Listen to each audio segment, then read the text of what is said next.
Today I want to share a personal story with you guys because in these crazy times that we're living in, I think this is relevant and hopefully this will be helpful for some of you. If you don't know, I was born with a rare disease called bladder exstrophy, which is degenerative and has no cure today. When I was 8 years old, I ended up being in Seattle, Washington, in the US, with my parents to undergo one of the many surgeries that I had. And we were literally on the other side of the world. We're from Italy, and we didn't understand English very well back then, and so that was definitely a barrier. And we didn't have smartphones back then, so it was really hard to keep in touch. So me and my family felt very lost. We were literally on the other side of the world. We didn't know what was going to happen. We didn't know the doctor that eventually would have done the surgery. Anyway, back to 8-year-old me in the hospital in Seattle, Washington, out of sight of the world, speaking a language that is not my first language. We have an interpreter there, in the hope that we can understand better what's going on and what we need to do and the impact that the surgery will have in my life, really, in the rest of my life. I get to meet this doctor. He was the only one that can actually do the surgery for me.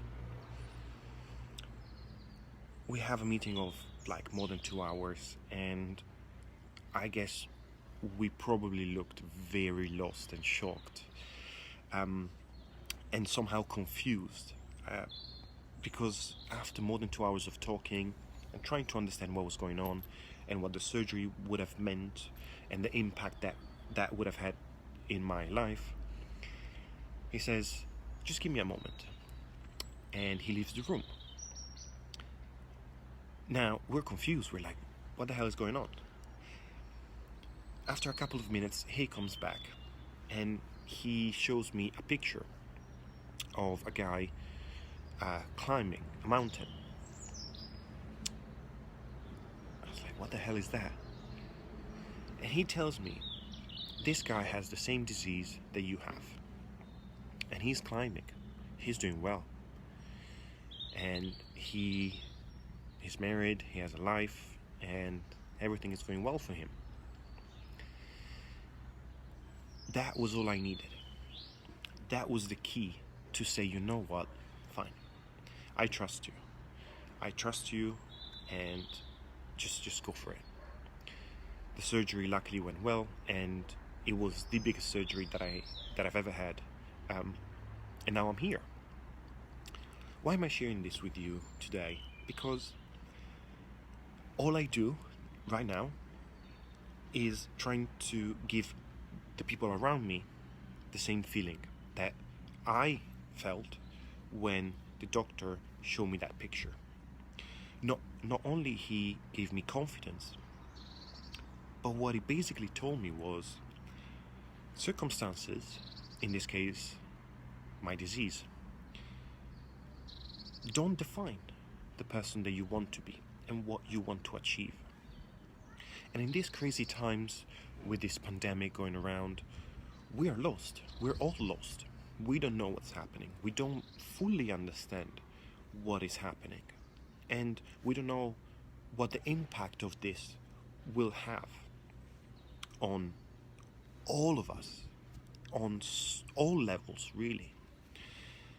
And this is why I'm sharing this message with you, to remind you that circumstances do not define who we are, who we want to be, and what we want to be, and what we want to achieve. Yes, we might have to physically keep a distance between us right now, and we just have to deal with it. And it sucks, but that's, what we gotta do. So that's what we're going to do. But that does not mean that everything else should stop, that we should stop moving, that we should stop dreaming, that we should stop believing in ourselves. So I'm sure you're home watching this. I really hope that you can reconnect with what you love and what you want to be, and you just do that. Circumstances do not define who you are. The work that I do with Pulping for Parkinson's, my project, is exactly that.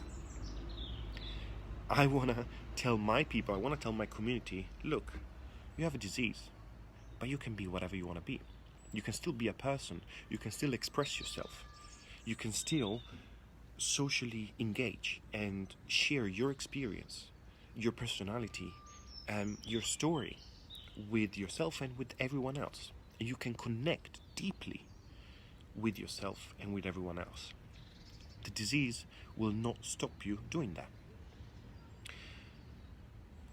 If you're a dancer, or if you're a mover, or if you're an artist, really, I really suggest you dig deep into your creative and your artistic side. Why am I saying this? Because personally, dance is what keeps me sane. And in these crazy times, I really need that. I really need to keep sane and my sanity. Yes, there's loads of other issues. Yes, there's loads of problems. Yes, we are worried about many things. But that does not mean that we should stop taking care of our own sanity. So make sure you move, you dance, you write, you paint, you do whatever it is that keeps you sane. And remember, the circumstances do not define who you are, who you want to be, and what you want to achieve. I really hope this message was helpful to some of you. And please stay home, please stay safe, and hopefully I'll see you soon again.